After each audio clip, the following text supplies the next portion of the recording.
Olá, toda semana aqui no Câmara Livre a gente convida as pessoas que convivem com a gente na comunidade, nas suas funções, nas suas trajetórias e planos de vida. E você já sabe, a nossa ideia é, através da trajetória dos nossos convidados, oferecer a você uma forma de olhar o mundo ao seu redor. E quem sabe também olhar se os seus planos estão andando do jeito que você queria e se tem alguma coisa da nossa conversa que você pode aproveitar para avaliar o seu mundo. Essa é a nossa missão pública. José Eduardo Fogolin Passos nasceu em Lins, mas tem a sua vida praticamente fixada aqui em Bauru. Dos 44, 4 só são na terra do lugar incerto e não sabido. Que sacanagem chamar Lins desse jeito, né?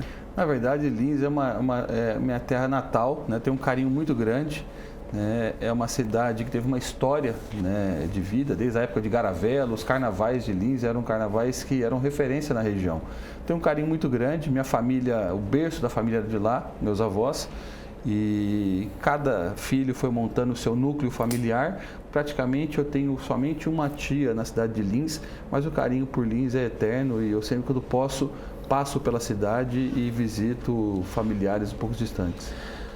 Você é filho da dona Diva com o seu Zé Eduardo, tem um outro irmão advogado mais velho que você, e no Câmara Livre a gente tenta identificar esses passos e a trajetória onde a gente, adulto, pode olhar para o tempo e falar, bom, qual é a memória afetiva que você tem, se é da primeira infância, se é na adolescência, que de certa forma, você olhando para o tempo, lhe diz ou te responde o que você faz hoje?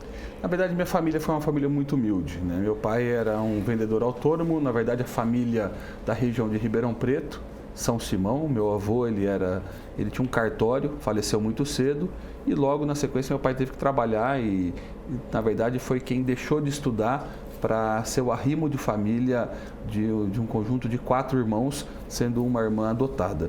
E meu pai voltou para Campinas, a família foi para Campinas, ele partiu para uma área de vendedor autônomo. Na época o país era um país de pujança, que ele trabalhou muito tempo numa empresa chamada Goodyear, né? E depois ele foi para outras empresas e ele sempre transitou nessa área que era de venda e vendedor autônomo.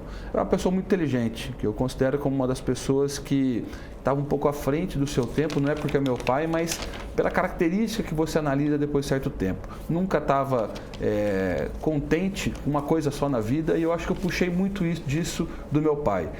Nunca me senti confortável e em situações estáveis, né? A gente sempre busca novos objetivos e o meu Lattes pode mostrar qual é a minha característica, né? Sempre pulando de áreas de engenharia para medicina, de medicina para gestão, de gestão federal para municipal, até fora do país. Então, a memória que eu tenho da minha família, minha mãe teve um nível superior, foi professora, né, professora de artes plásticas.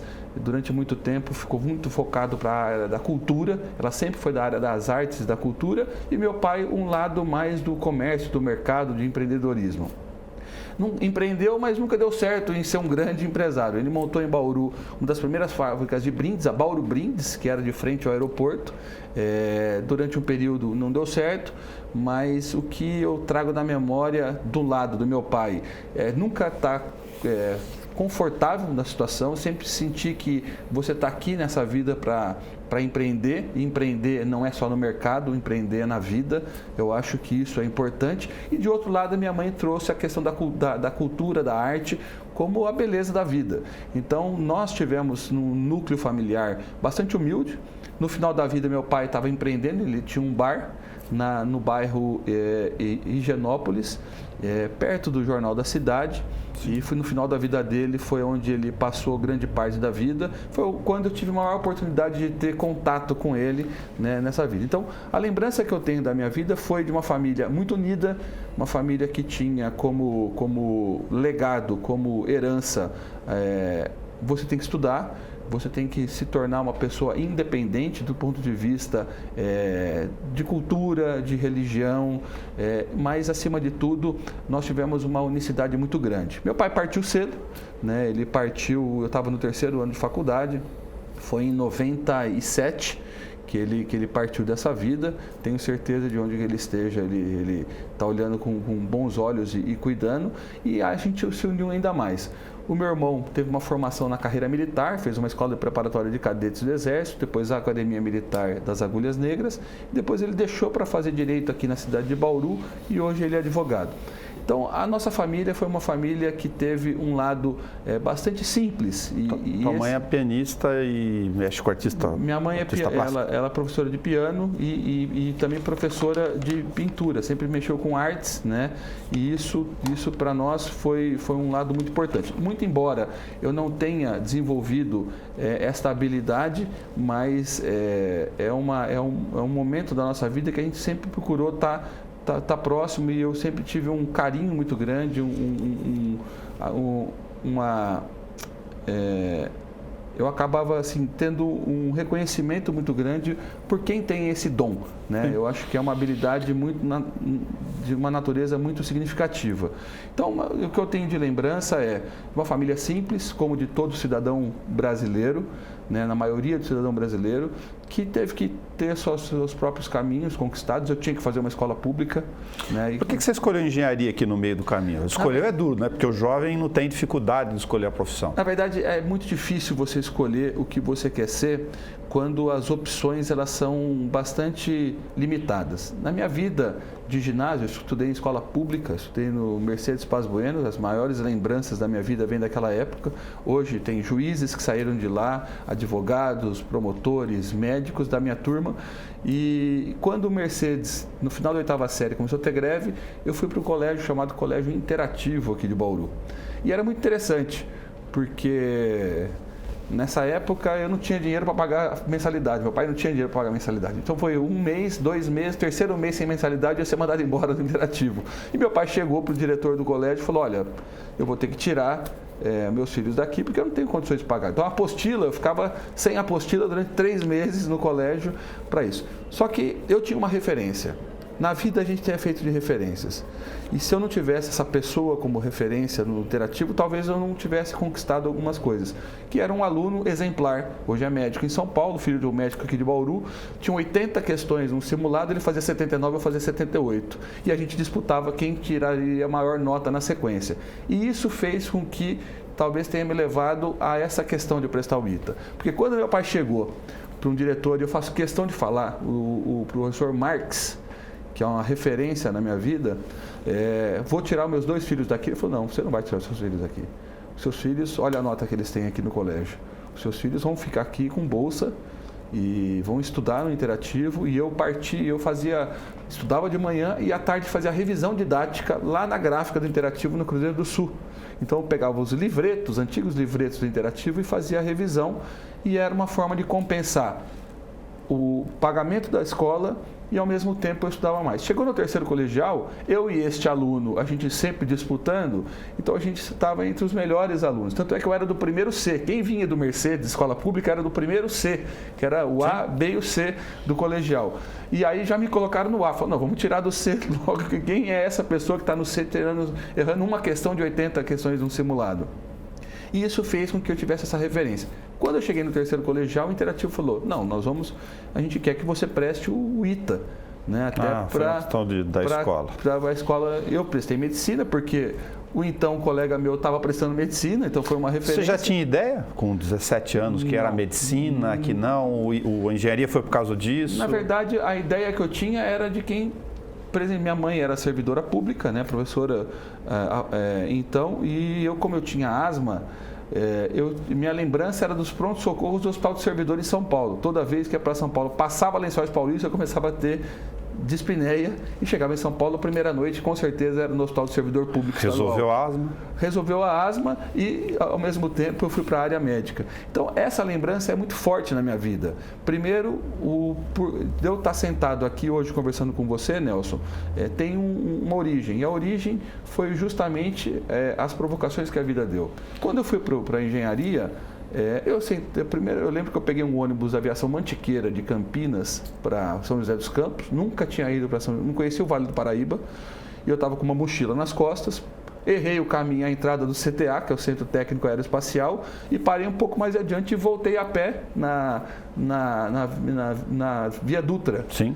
E quando eu cheguei, achava que era um prédio, o ITA, era uma imensidão do centro tecnológico. E eu falei, o que eu estou fazendo aqui? Né? Na verdade, eu não sei o que é engenharia aeronáutica, eram 10 vagas de engenharia aeronáutica no país, uma delas eu estava cursando, era muito diferente, porque no ITA você não fazia a prova dentro da sala de aula.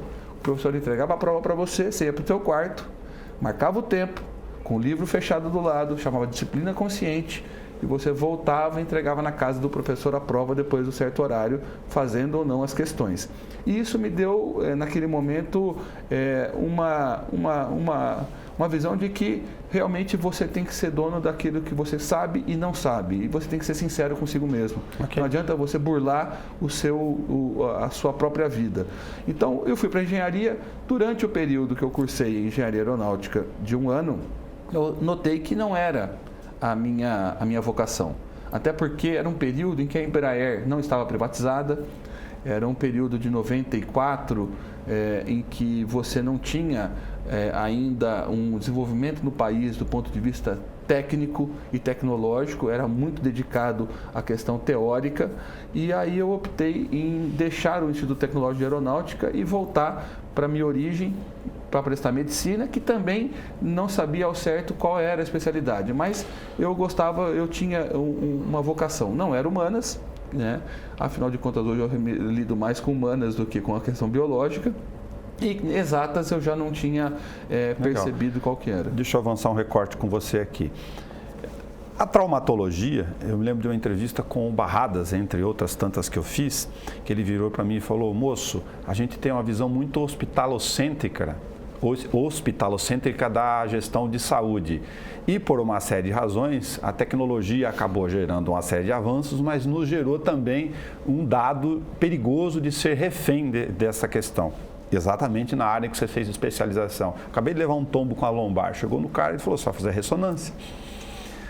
Eu sei que os exames e as imagens criam esse ambiente, mas isso tornou muito caro o dado da medicina. Como é que você, como médico e gestor, vê esses dois ângulos desta área, por exemplo? Bom, eu só queria fazer um recorte anterior. A traumatologia ela entrou na minha vida de uma maneira bastante interessante. Eu não ia fazer traumatologia, eu ia fazer otorrinolaringologia. Tá. E que, quando eu cursei medicina, eu tinha que ter algumas bolsas. Tinha uma bolsa chamada Eduardo Panadés. Quem for buscar dentro da USP, de todos os campi, 10 a 15 alunos ganhavam essa bolsa, eram os 10 a 15 alunos com maior necessidade para receber. E eu fui um dos alunos que recebeu essa bolsa. E tinha, ao mesmo tempo, uma bolsa FAPESP de medicina legal, que eu fazia um estudo de tempo de morte. Eu conheci um departamento chamado de otorrino. E nesse departamento tinha um professor que me ajudou bastante. Eu fui monitor do otorrino para receber um recurso e comecei a me interessar por ronco e apneia, que estava começando naquela época o tratamento. Falei, vou fazer otorrino. Eram 4 vagas de otorrino na USP de Ribeirão Preto, no Hospital das Clínicas, e teoricamente eu iria fazer. E eram 11 vagas de ortopedia e traumatologia. E tinham 11 colegas da turma que queriam, e no último dia eu coloquei traumatologia. Para espanto do meu professor de otorrino e para o pessoal que falou, poxa, Fogolin, você vai fazer ortopedia? Por que você trocou? Porque justamente quando eu comecei, na época, a minha então ex-companheira, eu sempre disse, eu nunca vou ser um médico de consultório. Entendi. Eu não tenho esse perfil de consultório. E no Brasil não tinha o pré-hospitalar na época. Era o Corpo de Bombeiros que fazia o salvamento. Não tinha essa lógica para a área médica. Okay. Não existia SAMU, não existia nenhum serviço como esse em 2001, 2002, e isso foi começar depois. Quando eu vinha para Bauru, eu era voluntário do Corpo de Bombeiros. Chegava sexta-feira de Ribeirão Preto, deixava minha roupa suja na casa da minha mãe, ia para o Corpo de Bombeiros e corria na UR 69, que era a Unidade de Resgate 69 do Corpo de Bombeiros de Bauru. O então comandante Minozzi era Tenente Minozzi, né? Eu tive uma autorização do bombeiro para correr, vestia meu jaleco branco e corria voluntariamente assistindo o Corpo de Bombeiros atender as pessoas de Bauru. E ficava até domingo aqui. Quando eu voltei para Ribeirão, eu falei, eu quero fazer isso. E não tinha o componente pré-hospitalar. eu falei, eu quero mexer com um acidente, quero mexer com trauma. E qual era a especialidade médica que mexia com trauma, acidente? Ou era cirurgia ou era ortopedia e traumatologia. Okay. E aí eu fui para traumatologia, não gostava da ortopedia e gostava da traumatologia. Então eu segui nessa área. Neste período começou a discussão sobre o componente SAMU, como componente pré-hospitalar. E aí, quando eu terminei, quando eu vim para Bauru, eu prestei o concurso da prefeitura como médico em 2003 e a gente começou a discussão da implementação do SAMU em Bauru.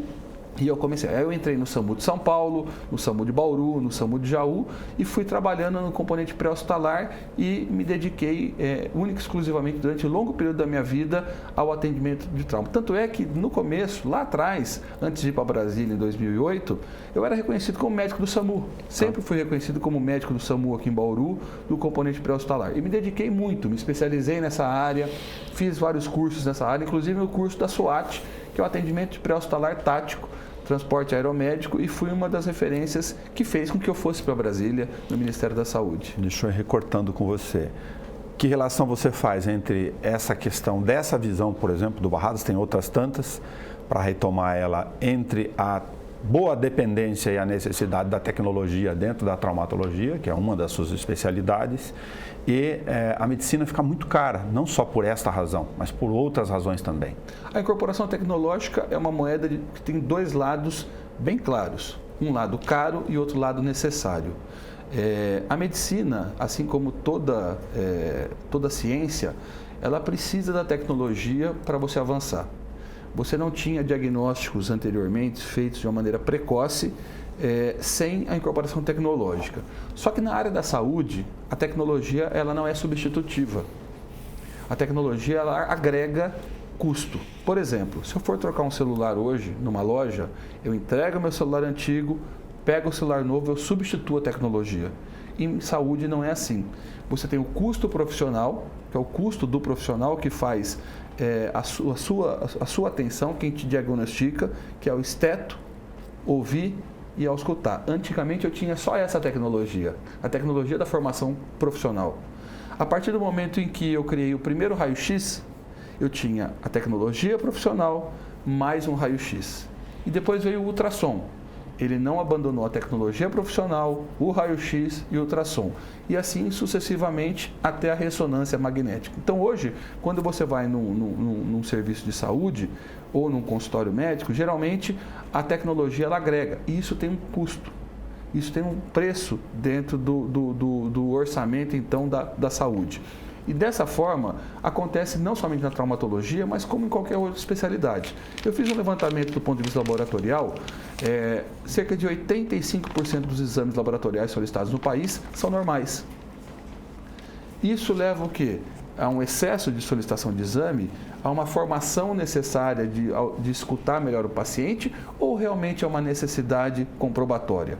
Então, é uma interrogação em que seria muito simplista falar que a tecnologia ela veio para prejudicar e encarecer o custo de saúde. Por outro lado, ela levou uma maior dependência, né, dessa questão tecnológica e agregou um custo adicional. Fica claro para você como gestor, mas me prestar um conteúdo, depois a gente volta para os outros caminhos aqui, que nessa rede toda de engenharia, todas elas com suas nuances específicas, a gente dava um programa só para discutir isso, mas para pegar a sua experiência, da chamada missão originária do poder público municipal, da questão da atenção básica, se está claro na tua cabeça a essa altura, Fogolin, as questões que todos os municípios devem lidar na sua rede de serviços que vão fazer com que parte dessa estrutura de serviços possa, por necessidade, prescrição natural, serem resolvidas no meio do caminho, a questão da resolutividade, que não desencadeiem disso. Essa engenharia gigantesca entre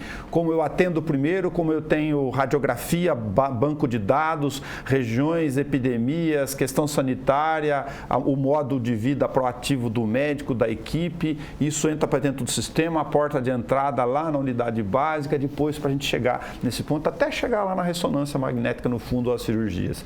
Se esse sistema todo no Brasil, você teve experiência do lado de lá no Ministério Público, no Ministério da Saúde, a gente vai falar um pouquinho disso, voltando para cá, você tem uma rede de informações na sua cabeça que fala, puxa, se eu fosse gestor, esse dado aqui, do ponto de vista nacional, precisava dar uma ajustada nisso, ou não dá para ser assim? Olha, nós temos um modelo, essa tua retórica, ela traz uma necessidade de colocar 2 pontos importantes. Claro. O primeiro ponto é a questão específica do modelo de saúde que nós temos no país. Tá? Então, vamos olhar os sistemas universais. Nós temos um modelo, e assim como você comentou, que o Barradas disse, nós temos um modelo hospitalocêntrico, é um modelo que veio antes do então SUDES. Quando você teve um investimento em saúde no país, na evolução do sistema público, a grande maioria dos hospitais filantrópicos, Albert Einstein, Sírio-Libanês e outros hospitais, fizeram megas estruturas com recurso público que depois se tornaram filantrópicos e partiram para a rede privada. Então, grande parte dos hospitais hoje privados iniciaram a sua então, carteira de serviços com recursos do governo federal, né? O sistema foi investir na rede hospitalar, foi investir na questão da criação da queixa-conduta. Então, este modelo hospitalocêntrico é um modelo americanizado. Okay. Então, nós tivemos um modelo americano de formação. Tanto é que nós temos um modelo de especialidades médicas. Quais as 2 especialidades que hoje não são reconhecidas como especialidades, agora estão começando a ser, né? Que, de certa forma, quando você pergunta, você é médico? Qual a tua especialidade? Eu trabalho com urgência, eu trabalho no pronto-socorro central. Não, mas a tua especialidade, né? Então, é muito interessante quando você olha que médico você é um cardiologista, você é um neurocirurgião. Quem atende infarto no país não é cardiologista.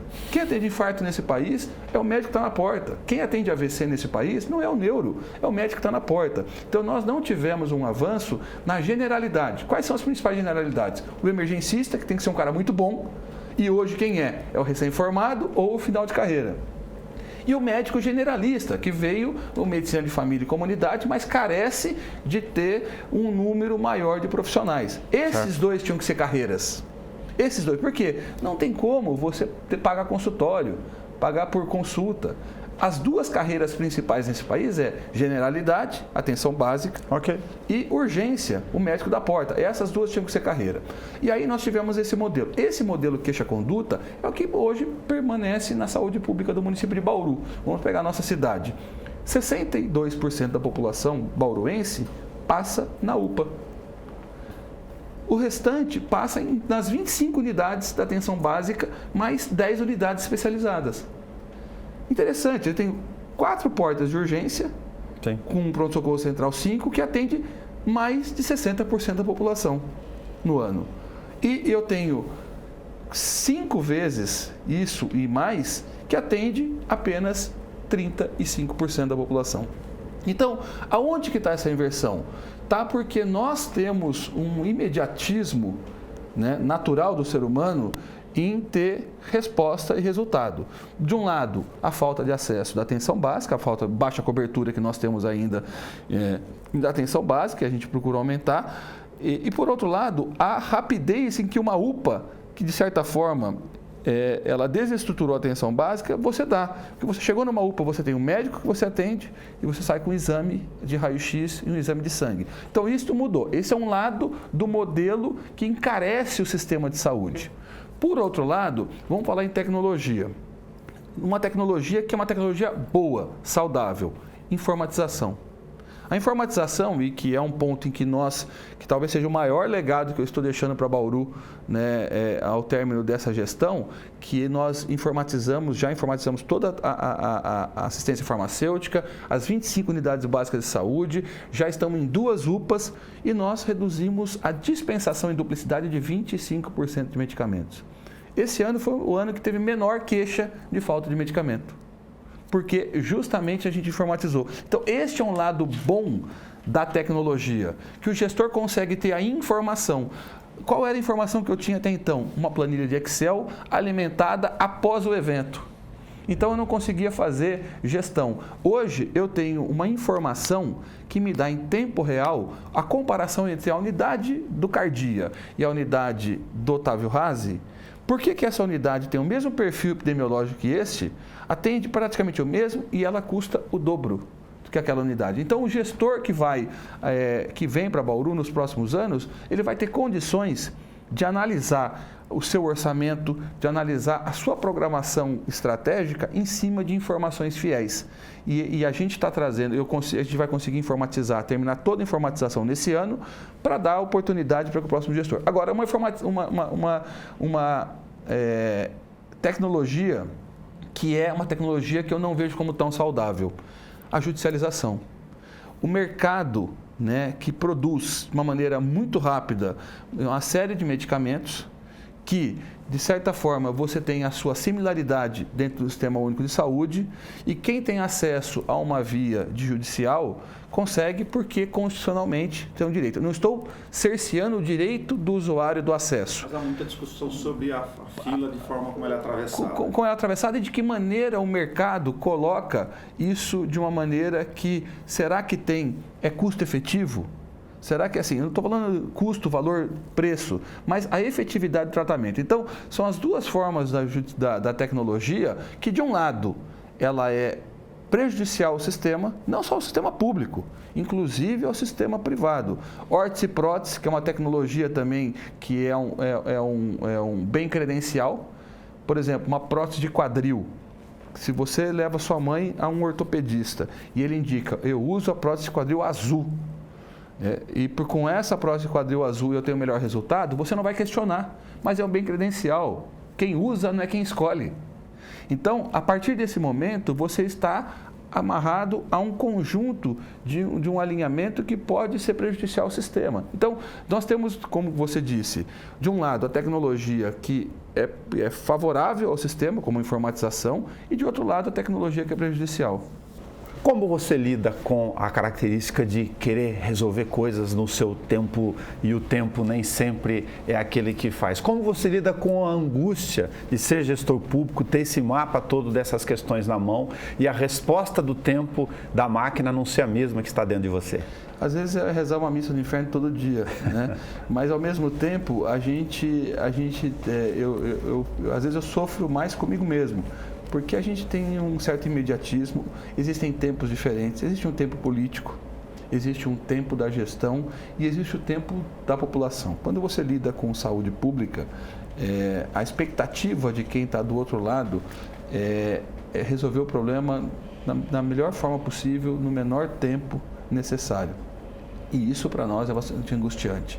Quando você olha o corredor do pronto-socorro, eu tenho um olhar médico e um olhar de gestor. E paciente aguardando vaga, eu não falo, não é piegas não, mas é uma sensação de impotência muito grande. Você tem diante de si muita coisa, desde você resolver o problema do papel toalha que está faltando no banheiro de uma unidade de saúde, até discutir o recurso a nível federal que a gente faz ainda como membro do Conselho de Secretários de Saúde. Então, acaba sendo, você tem uma angústia muito grande em tentar resolver, mas isso é natural, tá? E eu acho a grande virtude do gestor é saber lidar com essas impossibilidades, mas ao mesmo tempo saber que você está indo no caminho certo. E Fogoni, qual que é a sua válvula de escape? Eu vou citar a minha, por exemplo, que é o violão, você sabe, e o rugby, que teve um tempo na tua vida, o central do futebol, a academia, ou é outra coisa, é o teu canto, é um livro? Geralmente, eu sempre fui voltado para a atividade física, eu sempre pratiquei, né, desde a época antes mesmo da faculdade, eu sempre fui voltado para a atividade física.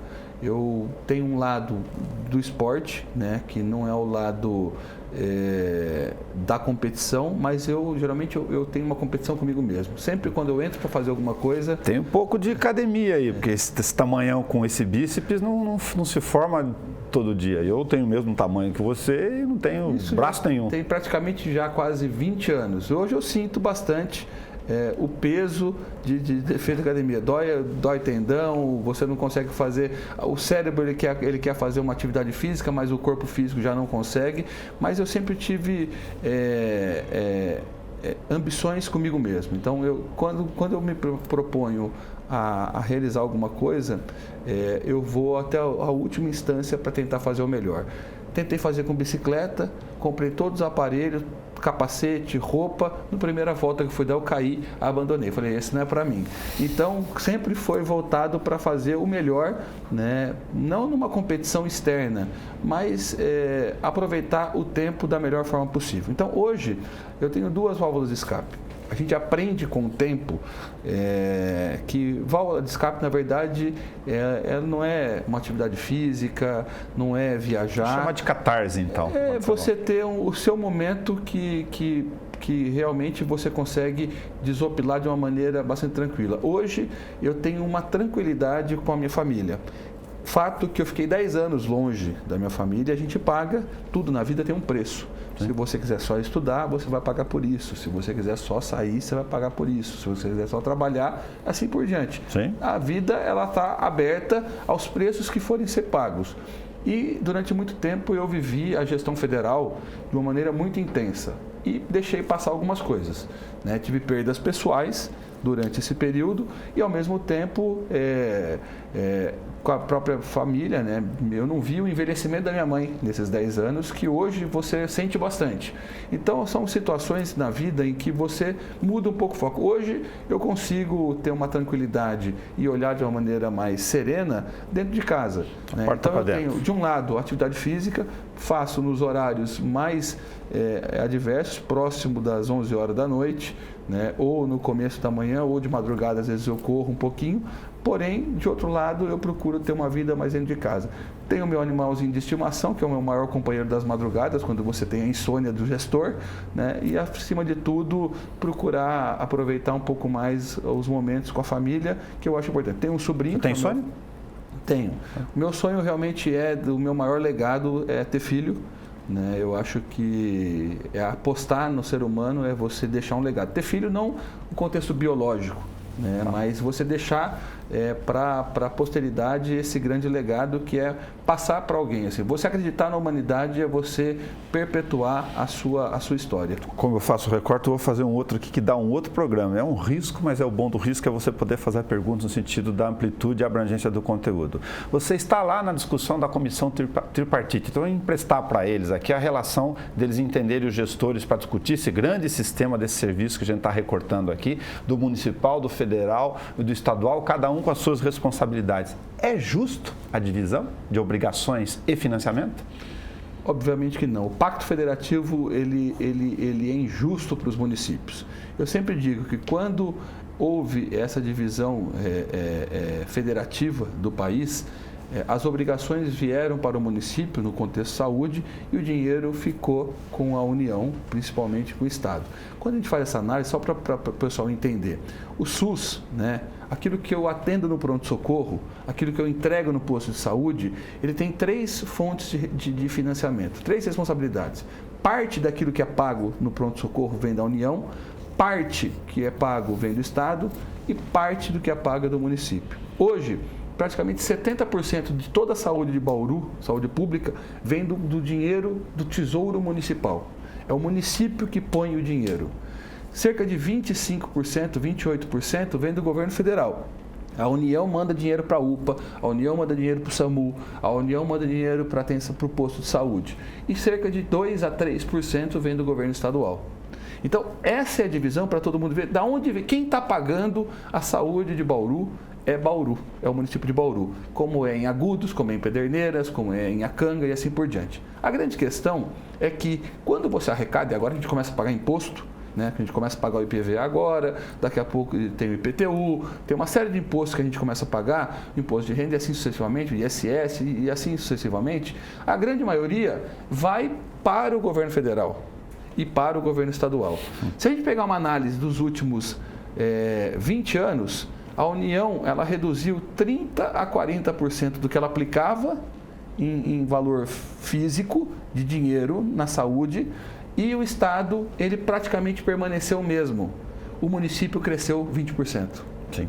Então, só para ter uma ideia, é injusta a maneira, o Pacto Federativo, a forma como se arrecada. Eu vou dar um exemplo claro para se entender. Se um paciente que tem plano de saúde, que tem direito de usar o SUS, mas ele utiliza um recurso do SUS, mas ele quer ir depois para o plano de saúde, o SUS ele pode cobrar do plano de saúde pela Agência Nacional de Saúde Suplementar. Só que esse dinheiro, ao invés de vir para Bauru, ele vai para a União. Ele vai para o governo federal, retira um pedaço, que fica com esse bolo. Então, ou seja, aquilo que foi utilizado, por exemplo, um serviço que foi utilizado aqui, não até urgência. Urgência a gente considera como universal, mas utilizou uma cirurgia eletiva pelo sistema público. Então, uma hérnia, um paciente que tem convênio, mas operou pelo sistema público, o sistema público pode cobrar do sistema da saúde suplementar, mas esse dinheiro vai para a União. Então, o Pacto Federativo, né, ele traz hoje uma iniquidade muito grande para o sistema. O sistema hoje público, ele tem um financiamento bastante assimétrico e praticamente cada vez mais o município está arcando com o financiamento do Sistema Único de Saúde. Isso é bastante prejudicial para as outras áreas também. Pegamos a educação. O mínimo que gasta com educação é 25%. O município tem que gastar 25% da sua receita em educação e tem que gastar no mínimo 15% com saúde. Somando esses dois, dá 40%. Só que Bauru gasta 26%, então praticamente 50% do recurso é gasto com saúde e educação. Então, o asfalto, iluminação, limpeza pública, urbanismo, todo esse recurso, ele fica dividido. Esporte, cultura. Então, a gente tem um achatamento no custeio das demais áreas em virtude disso. Além desse processo, a gente tem uma outra questão que são situações de pagamento pessoal. Hoje, o custeio de pessoal na rede municipal, na saúde está quase 70%. Sim, do bastante. Orçamento da saúde, 70% é pessoal. Deixa eu avançar um pouquinho num outro recorte do outro lado.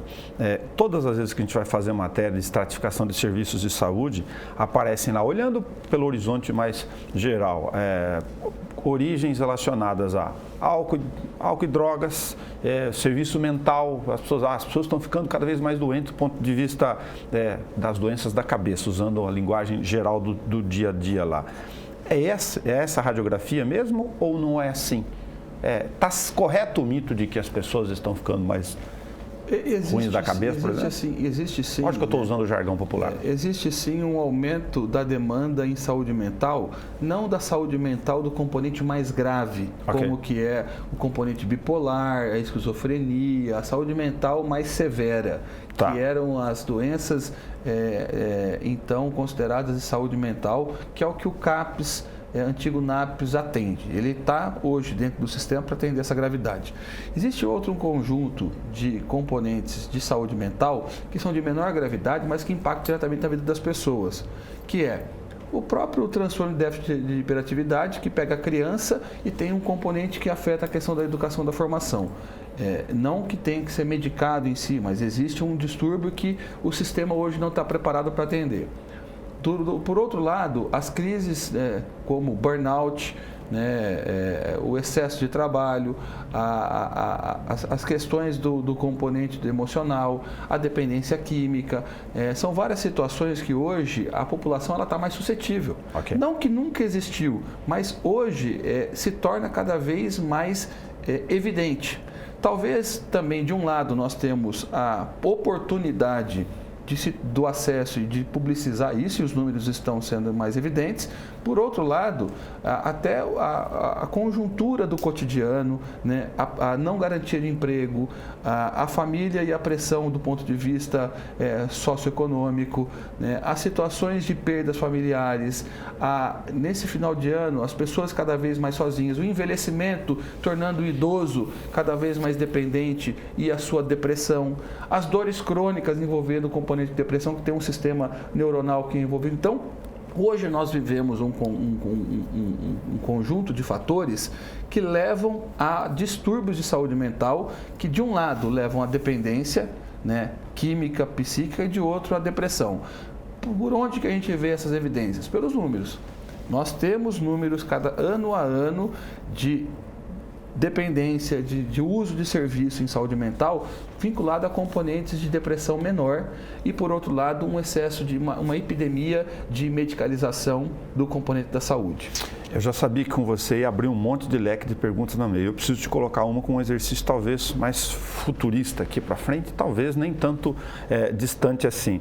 Aposta-se muito na capacidade da chamada cadeia de saúde de Bauru pela faculdade privada, pela faculdade pública, pelo Hospital das Clínicas e por uma série de razões da nossa própria característica aqui de estrutura de serviços no meio do estado de São Paulo, de que ela pode avançar inclusive para eventuais produção de insumos numa outra área, um projeto Cirandar que já te tentou lá atrás, para atender essa cadeia desde gás e estrutura, enfim, uma série de questões que podem se desenvolver no tempo. Isso é só um sonho ou é outra dimensão que você, como gestor, médico e bauruense aqui do dia a dia, enxerga para esta estrutura no tempo nossa? Não, é uma situação que pode se tornar factível, sim, né?